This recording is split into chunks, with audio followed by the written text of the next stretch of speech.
आज आपण एक पारंपरिक रेसिपी बघणार आहोत, ती म्हणजे कडबोळी.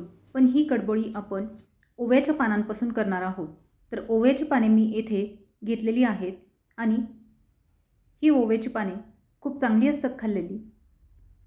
तर आज आपण अशीच खमंग आणि खुसखुशीत कडबोळी ओव्याच्या पानांपासून करणार आहोत. तर ओव्याची पाने आपण प्रथम धुवून घेऊयात.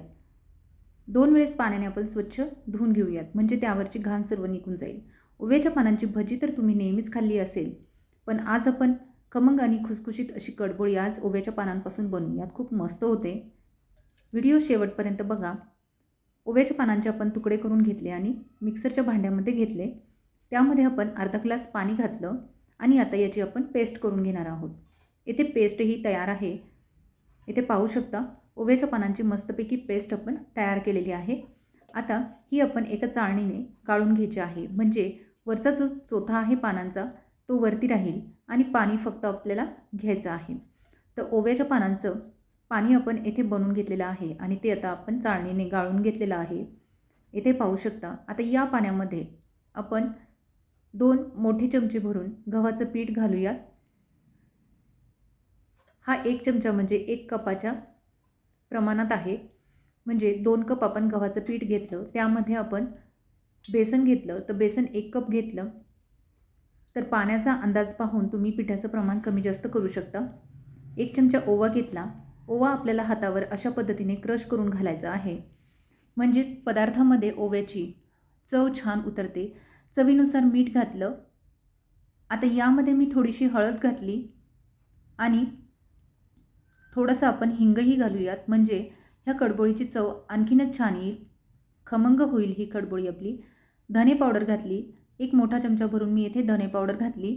त्यानंतर 2 चमचे आपण तीळ घातले. पांढरे तीळ घालायचे आहेत, म्हणजे कडबोळी तळल्यानंतर त्यामध्ये तीळ छान दिसतात. चवीनुसार लाल तिखट घालायचं आहे. लाल तिखट तुम्हाला नको असेल तर तुम्ही हिरवी मिरचीची पेस्टही घालू शकता, किंवा ओव्याची पाने मिक्सरमध्ये बारीक करताना त्यामध्येही हिरवी मिरची टाकून पेस्ट करून घेऊ शकता. आता इथे कडकडीत गरम असं तेल मी घातलं. कडकडीत तेल घातल्यामुळे ही कडबोळी आपली मस्त खुसखुशीत होते. थंड तेल न वापरता आपण गरम तेलाचा वापर केलेला आहे. आता हे पीठ आपल्याला सर्व मळून घ्यायचं आहे. जर तुम्हाला हे पीठ पातळ वाटत असेल तर तुम्ही थोडंसं गव्हाचं पीठ त्यामध्ये ॲड करू शकता, आणि जर घट्ट वाटत असेल तर थोडंसं पाण्याचा वापरही करू शकता. थोडंसं तेल लावून घ्यायचं, म्हणजे हाताचं सर्व पीठही निघून जाईल. थोडंसं पीठ आणि तेल लावून आपण हा गोळा असा मस्तपैकी मळून घेतलेला आहे. चला तर मग आता पटकन आपण कडबोळी बनवायची तयारी करूया. तर येथे पीठ आता मी मळून घेतलेलं आहे. असं घट्टसरच पीठ आपल्याला मळायचं आहे. आता असे छोटे छोटे गोळे करून घ्यायचे आणि हातावर अशा पद्धतीने आपण शेंगोळे कसे करतो ना, त्या पद्धतीने आपल्याला बनवायचं आहे. तर तुम्ही पोलपाटावरही करू शकता, किंवा डायरेक्ट तुम्ही ओट्यावर असे केले तरीही चालतील. येथे मी तुम्हाला 4 आकारांमध्ये कडबोळी दाखवणार आहे. तर सुरुवातीला असा रोल करून घेतला आणि त्याला मी पानाचा आकार दिला.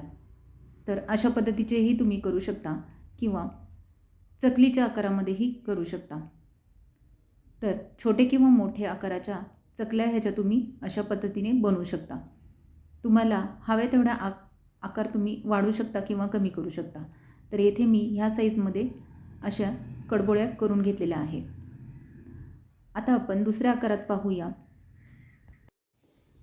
आता इथे मी छोटासा रोल करून घेतलेला आहे आणि त्याचे आपण वेगळे आकार बनवूयात. तर याला मी थोडंसं कट करून घेते मध्ये, आणि अशी गोल रिंग बनवलेली आहे. तर तुम्ही असे गोलही कडबोळ्या बनवू शकता, किंवा असा हार्ट शेपमध्येही त्याला शेप देऊ शकता. तर असे 4 प्रकारचे आकार आपण पाहिलेले आहेत. तुम्हाला जो आकार आवडेल त्या आकारामध्ये तुम्ही कडबोळ्या बनवू शकता. मी 4ही आकाराचे थोडे बनवत आहे. चला तर मग सर्व कडबोळ्या आता येथे मी करून घेतलेल्या आहेत. येथे पाहू शकता सर्व कडबोळ्या आता इथे माझ्या करून झालेल्या आहेत. चकलीच्या आकाराच्या कडबोळ्या तुम्हाला करायच्या असतील तर तुम्ही थोडा हवा तर मोठा आकारही बनवू शकता. चला तर मग आपण ह्या कडबोळ्या आता मस्तपैकी तळून घेऊयात. तर येथे तेल मी कडकडीत गरम करून घेतलेलं आहे. यामध्ये आपण एक एक कडबोळी अशी सोडून घेऊयात, आणि लो टू मिडियम फ्लेमला आपल्याला ह्या कडबोळ्या तळून घ्यायच्या आहेत. मोठ्या गॅसवर न तळता आपण मिडियम फ्लेमवर ह्या कडबोळ्या तळून घेऊयात, म्हणजे त्या जरा खुसखुशीत होतील. थोड्याशा लालसर होईपर्यंत आपण ह्या कडबोळ्या मस्तपैकी तळून घ्यायच्या आहेत. मुलांना दुपारच्या वेळेस खायलाही तुम्ही अशा पद्धतीचे स्नॅक्स बनवू शकता. दिवाळीमध्येही हा पदार्थ केला जातो किंवा पुरणपोळीच्या ताटामध्येही बरेच जण हा पदार्थ करतात. तर खूप छान होतात. तर नक्की करून पहा. हा फराळाचा प्रकार आहे.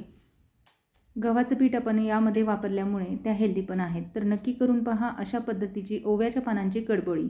मग कशी वाटली तुम्हाला आजची ही कडबोळीची रेसिपी? आवडली असेल तर नक्कीच लाईक करा. मित्रमैत्रिणींसोबत ही रेसिपी भरपूर शेअर करा आणि चॅनलवर जर तुम्ही नवीन असाल तर नक्की सबस्क्राईब करा. पुन्हा भेटूया अशाच एका मस्त रेसिपीसोबत. तोपर्यंत बाय.